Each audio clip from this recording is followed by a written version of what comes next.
Hello दोस्तों, RB digital coaching में आपका हार्दिक स्वागत है। आइए आज के क्लास में हम देखते हैं क्वांटम संख्या यानी क्वांटम नंबर क्या होता है, ये कितने प्रकार का होता है और इसमें कैसे एल एम एन एस का मान हम निकालते हैं। ठीक, तो आइए हेडिंग डालते हैं क्वांटम नंबर।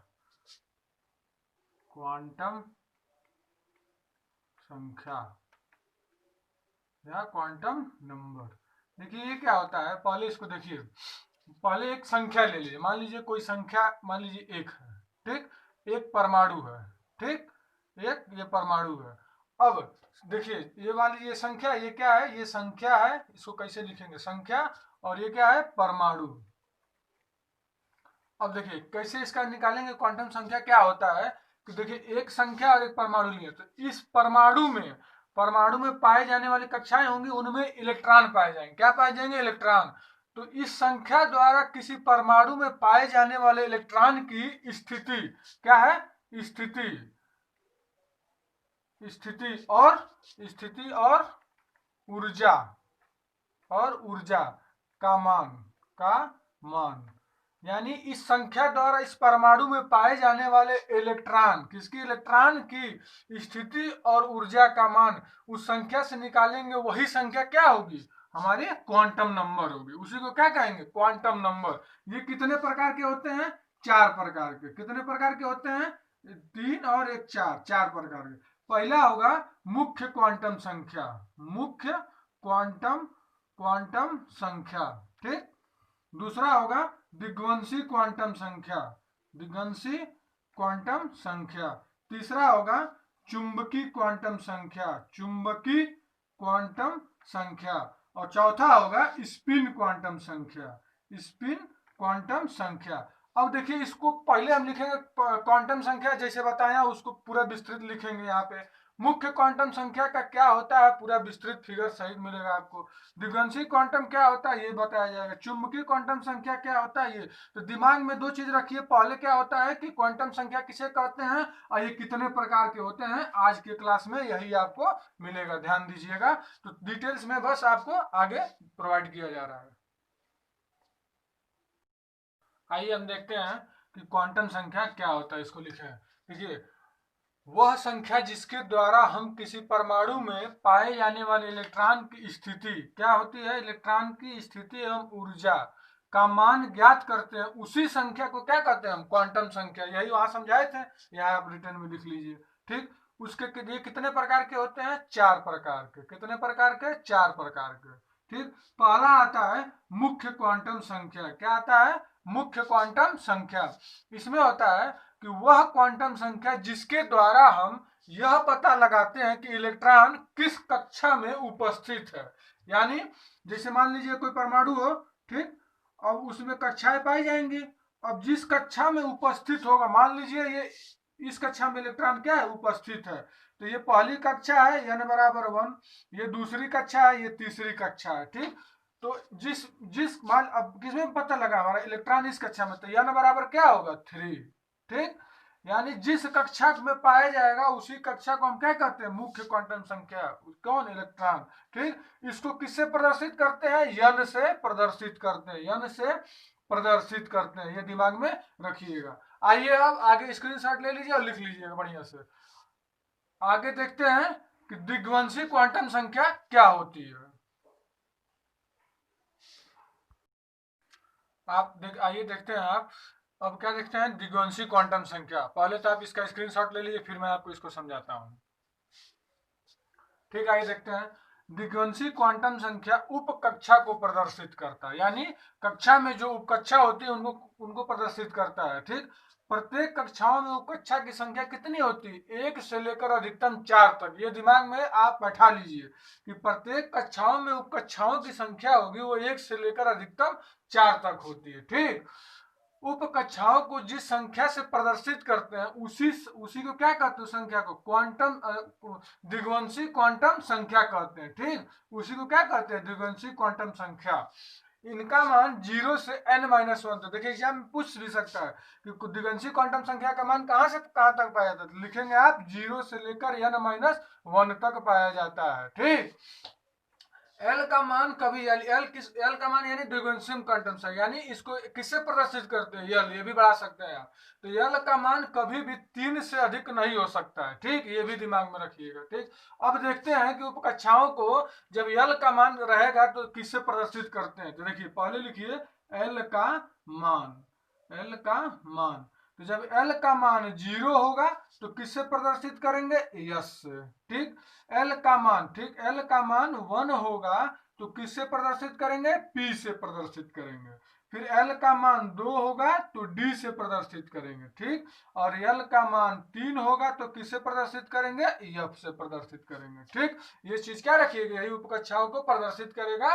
और एल का मान कैसे निकालेंगे, मान लीजिए एल 0 से लेकर n-1 तक बताए, तो एल का मान रखिए कितना, मान लीजिए 2 रख लीजिए। तो n का मान जब 2 रखेंगे तो क्या होगा, तो 2 - 1 बराबर 1, ठीक। तो यहाँ पे n का मान कितना होगा, 1। इसी तरह से जब n का मान 3 होगा तो 3 में से 1 जा कितना होगा, 2। इसी तरह से तो 0 1 2 3 यहीं तक पाया जाता है, ठीक। इसी तरह से हम निकालेंगे किसका मान, द्विगुणित क्वांटम, क्वेश्चन में आएगा तो इसी प्रकार हम निकालेंगे द्विगुणित क्वांटम संख्या। आइए अब देखते हैं चुंबकीय क्वांटम संख्या क्या होता है और इसको कैसे प्रदर्शित करते हैं, ठीक। तीसरा तीसरा क्या है, चुंबकीय क्वांटम संख्या। क्या है, चुंबकीय क्वांटम संख्या, ठीक। इसमें क्या होता है कि वह क्वांटम संख्या जो किसी भी उपकक्षा में पाए जाने वाले ऑर्बिटलों को कैसे प्रदर्शित करेंगे, इस तरह से, ठीक। इस तरह से खंडा में, ठीक, बांटते जाएंगे, ठीक। तो इनको क्या करेंगे, जो ऑर्बिटलों को, जो कक्षा में ऑर्बिटलों को प्रदर्शित करता है वही उपकक्षा क्या कहलाता है, चुंबकीय क्वांटम संख्या। इसका मान देखिए, इसका मान लेकर हमेशा आपको बुक में मिलेगा -l से प्लस तक, कहीं भी बताएगा, लेकिन ध्यान रखिएगा कि यस इसका मान जो होता है +l से लेकर -l तक, इसी पे आपका सारा क्वेश्चन क्या होगा, टेंड लिख आप लगाएंगे। तो ध्यान दिमाग में रखिएगा, इसका मान कहाँ से होता है, +l से लेकर -l तक, ठीक, पाया जाता है। यस उप कक्षा में एक ऑर्बिटल, अब देखिए यस उप कक्षा होगा तो उसमें एक ऑर्बिटल पाए जाएंगे, यानी इस तरह से एक ऑर्बिटल। पी कक्षा होगा तो 3, तो इसमें 3 भागों में बांट दीजिए, 1 कक्षा 2 3 कक्षा, ठीक, यानी 3 ऑर्बिटल पाए जाएंगे। डी होगा तो 5, तो इसी तरह से इसको 5 भागों में बांट दीजिए, डी। तो यानी यहाँ लिखिए 1 2 3 4, 1 2 3 4 5, ठीक। अब डी ये हो गया यस का, ये हो गया पी का, ये हो गया डी का, और ये हो जाएगा अगला बना लीजिए आप किसका, एफ का, ठीक। तो एफ में कितने होंगे, 7। तो 1 2 3 4 5, 1 2 3 4 5 6, और एक यहाँ पे 7, यानी ये किसका हो गया, एफ। तो ये इस प्रकार से हम इसमें क्या करेंगे, ऑर्बिटल भरेंगे, किस तरह से, +l से लेकर माइनस तक। अगर यस उपकक्षा होगी, ये उपकक्षा है, क्या है, उपकक्षा, और ये है ऑर्बिटल को प्रदर्शित करने की विधि। तो उपकक्षा यस होगी तो एक ऑर्बिटल पी होगा तो 3, डी होगा तो 5, एफ होगा तो 7, यहाँ लिख लीजिए 5, यहाँ 3, यहाँ 1, 1 3 5 7, ठीक। इस तरह से अब देखिए इसको कैसे प्रदर्शित करेंगे, जब n का मान लीजिए 0 होगा, क्या होगा, n का मान, n बराबर 0, n बराबर 1, n बराबर 2 और n बराबर 3। तो किस तरह से हम इसको दिखाएंगे या किस तरह से हम इसको बताएंगे, तो आइए देखते हैं, इसको मिटा देते हैं। तो देखिए जब n बराबर 0 होगा तो एक ऑर्बिटल में जाएगा, किस ऑर्बिटल में, एक ऑर्बिटल में, इसका यही कहानी क्या हो जाएगा, खत्म, ठीक। अब इसमें कुछ नहीं, क्योंकि एक ही ऑर्बिटल बनाएंगे, n का मान 0 है तो इसमें कुछ नहीं। n का मान जब 1 होगा तो इसको देखिए, n का मान जब n होगा तो यानी +1 से लेकर +1 से कहां तक लिखेंगे, -1 तक, ठीक। तो किस तरह से बनाएंगे इसको, किस कक्षा में जाएगा, ये पी वाले में जाएगा, ठीक। तो ये पी में जाएगा, तो इसको देख लीजिए इस तरह से, क्योंकि ये कौन सा है, ये यस का, ये पी का, ये डी का, और ये एफ का, ठीक। तो जब +n से लिखेंगे तो यहाँ पे 1 इस तरह से, यहाँ 0, तो यानी ये +1 हो जाएगा, ये 0, ये -1, इस तरह से प्रदर्शित करेंगे, ठीक। अब इसका जब क्वेश्चन लगाएंगे वहां आपको क्या होगा, एकदम परफेक्ट, एकदम क्लियर हो जाएगा वहां पे। अभी आप जो बता रहे हैं बस उतना दिमाग में क्या करिए, रखिए, ठीक। अब जब P होगा, P कक्षा में जाएंगे तो n का मान 2, तो 2 लिखेंगे तो +2 से लेकर क्या लिखेंगे, -2 तक, ठीक। +2 से लिखेंगे -2 तक। तो इसमें जब इसको बनाएंगे इस तरह से, तो इस तरह से बना लीजिए, 3 कक्षा किसका हो गया, ये P में D का जाएगा, ठीक, 2 के लिए, ठीक। तो D में कितने ऑर्बिटल हम बनाएंगे, D में कितने ऑर्बिटल बनाएंगे, 5, ठीक। तो 1 2 3 4 और 1 5, तो यहाँ पे +2 रखना है तो 0 रख लीजिए, ये हो जाएगा +2 +1 0 -1 और -2। ठीक, इस तरह से हमारा क्या हो जाएगा ये इसके लिए n बराबर दूसरे के लिए। जब n बराबर 3 होगा तो किसके कक्षा में, तो +3 से लेकर -3 तक जाएगा।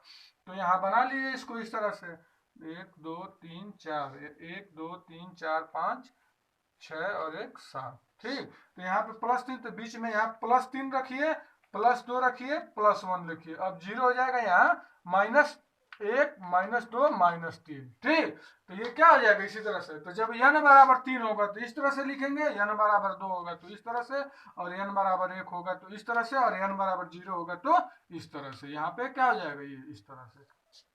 अब यही चीज आप क्वेश्चन में लगाने जाएंगे तो इसमें अब ये किसका मान था, चुंबकीय क्वांटम संख्या यानी किसका, m का मान। किसका मान था, इसको m से प्रदर्शित करते हैं, ये दिमाग में रखिएगा। अब आते हैं स्पिन क्वांटम संख्या। देखिए एक एक के बाद आप समझते जाएगा, क्वेश्चन लगाएंगे, आपको कोई दिक्कत नहीं होगा, एकदम अच्छे से आपको क्या हो जाएगा, समझ में आ जाएगा। अब m के मान किसने आता है, किसका मान, अब चुंबकीय क्वांटम संख्या के बाद कौन सा आएगा, स्पिन क्वांटम संख्या। आइए उसको देखते हैं। आइए अब देखते हैं स्पिन क्वांटम संख्या क्या होता है। देखिए पहले तो स्पिन क्वांटम संख्या को हम s से प्रदर्शित करते हैं, यानी s से इसको डिनोट करते हैं। अब देखिए लिखा हुआ है कि स्पिन क्वांटम संख्या ऑर्बिटल में उपस्थित इलेक्ट्रॉन के चक्कर, किसको, चक्कर लगाने के, यानी कैसे चक्कर लगा रहा है, जिस दिशा को, वही चक्कर लगाने की दिशा को प्रदर्शित करता है, उसको क्या कहते हैं हम लोग, स्पिन क्वांटम संख्या। ठीक, यदि इलेक्ट्रॉन दक्षिणावर्त में यानी क्लॉकवाइज इस तरह से चक्कर, अगर कक्षा में मान लीजिए कक्षा है, पहली कक्षा दूसरी कक्षा, अब इस कक्षा में मान लीजिए इलेक्ट्रॉन ऐसे ऐसे ऐसे ऐसे चक्कर लगा रहा है, यानी क्लॉकवाइज यानी दक्षिणावर्त। तो दक्षिणावर्त में चक्कर लगा रहा होगा तो यस का मान क्या लिखेंगे, यस का मान क्या हो जाएगा, +½ ठीक, +½ चक्कर लगाता हो। अगर वामावर्त यानी उल्टा यानी विपरीत दिशा में चक्कर लगाता हो, यानी क्या, वामावर्त बोलते हैं उसको, उसमें तो यस का मान क्या हो जाएगा, उसमें यस का मान -½ ठीक, किसका मान, यस का मान, चक्कर लगाता हो। अब प्रत्येक ऑर्बिटल में 2 ही इलेक्ट्रॉन, यानी इस ऑर्बिटल में हमेशा क्या 2 ही इलेक्ट्रॉन पाए जाते हैं। ये चीज पीछे बताया गया था, यहाँ भी नोट कर लीजिए। अब देखिए समझ लीजिए इसको कि मान लीजिए ये ऑर्बिटल है, इसमें 2 इलेक्ट्रॉन हम दिखा रहे हैं, एक प्रदर्शित करेंगे ऊपर की तरफ, एक प्रदर्शित करेंगे नीचे की तरफ। अब जो ऊपर वाला यानी ये इलेक्ट्रॉन होगा, इसको हम क्या बोलेंगे, इसका मान क्या लिखेंगे, +½ ठीक, और ये वाला जो इलेक्ट्रॉन होगा इसको क्या लिखेंगे, -½ किसकी वैल्यू है, ये s की वैल्यू है, किसकी वैल्यू है, s की वैल्यू है। तो यही होता है स्पिन क्वांटम संख्या। अब आप इस पे यल, यम और s का मान और n का मान 4 चीज हम निकाल लिए। अब इस पे पूछा जाएगा क्वेश्चन। आइए अब उस क्वेश्चन को लगाते हैं, इसको स्क्रीनशॉट करके नोट कर लीजिए। अगर इन चारों में कोई दिक्कत हुआ होगा तो आप कमेंट बॉक्स में कमेंट कर सकते हैं। ठीक।